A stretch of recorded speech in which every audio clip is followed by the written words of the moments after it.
Bahasa gaul pada generasi muda merupakan topik yang kompleks untuk dibahas.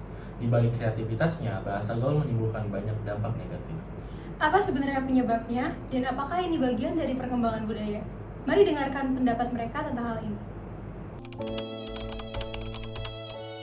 Nggak ada downside-nya aja sih ya, karena kalau menurut saya menggunakan bahasa gaul sehari-hari itu kayak kalian bisa ngobrol dengan teman jadi lebih asik gitu loh. Sebenarnya justru menghambat komunikasi antar anak-anak yang dari daerah yang berbeda gitu sih.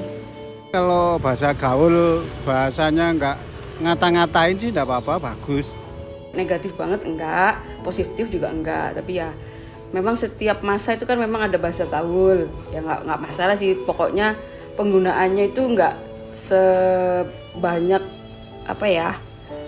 mengalahkan bahasa sehari-hari yang memang itu bahasa baku atau gimana gitu sih nggak masalah. Mengikuti zaman anak sekarang memang ya sudah trennya kayak gitu ya. Semua zaman itu kan harus mengikuti zaman ibu dulu, sekarang zaman gini. Kalau itu masih sopan-sopan aja, ya boleh-boleh aja. Sebabnya karena ya apa yang dilakukan dan kayak referensi dari tiap daerah tuh beda-beda gitu. Penyebabnya memang kayaknya lebih banyak dari sosial media.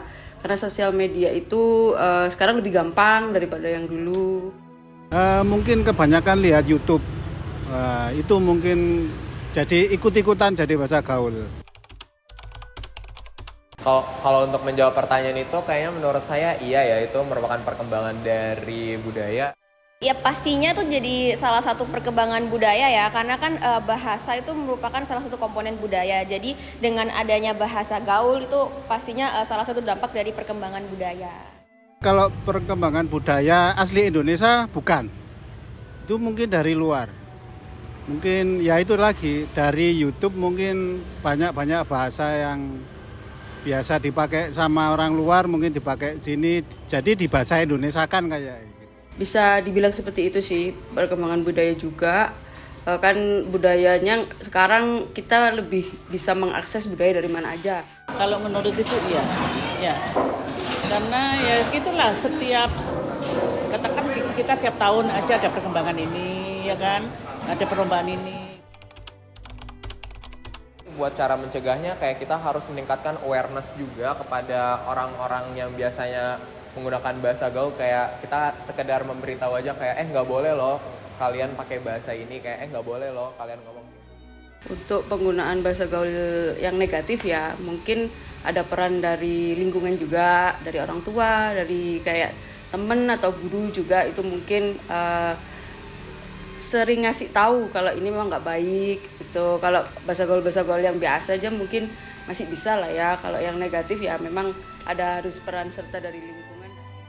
Mungkin apa yang harus dilakukan itu lebih ke pengajaran di sekolah kayak gimana ya. Misalkan ada konten-konten yang lagi booming dan menggunakan bahasa-bahasa gaul yang konotasinya negatif. Nah itu kan otomatis kayak anak-anak langsung ngikutin gitu kan, langsung di bawah alam sadarnya itu terucap. Nah mungkin pemantauan dari guru atau orang tua itu perlu banget sih untuk kontrol bahasa gaul yang dipakai sama anak-anak. Anak-anak itu juga untuk pendidikan. Yang penting kayak dulu tuh PMP, pelajaran PMP itu. Ya, dan dulu ada pendidikan PMP dan tata sosial sama orang tua, sopan santun, itu yang perlu ditingkatkan. Sarannya untuk anak muda sekarang sih kalau bercanda itu ada sopan santunnya, apalagi yang lebih tua itu. Jadi kembali lagi ke etika Indonesia, kita harus diutamakan lagi. Kalau pembelajaran dulu PMP-nya itu harus diutamakan lagi. Sekian, terima kasih. Sebagai kesimpulan dari apa yang sudah kami wawancarai, penggunaan bahasa gaul oleh generasi muda adalah bagian dari perkembangan budaya yang tak terhindarkan, memberikan ruang ekspresi dan komunikasi santai. Namun tanpa kesadaran akan pentingnya bahasa Indonesia sebagai identitas nasional, hal ini juga dapat melemahkan kemampuan berbahasa formal yang penting untuk pendidikan, pekerjaan, dan juga komunikasi resmi.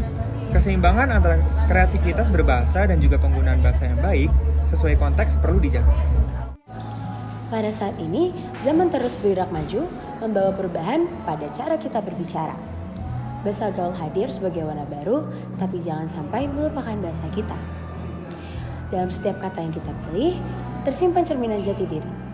Maka dari itu, bijaklah dalam berbahasa, karena bahasa bukan sekadar alat komunikasi, tetapi juga warisan budaya yang menjadi identitas bangsa.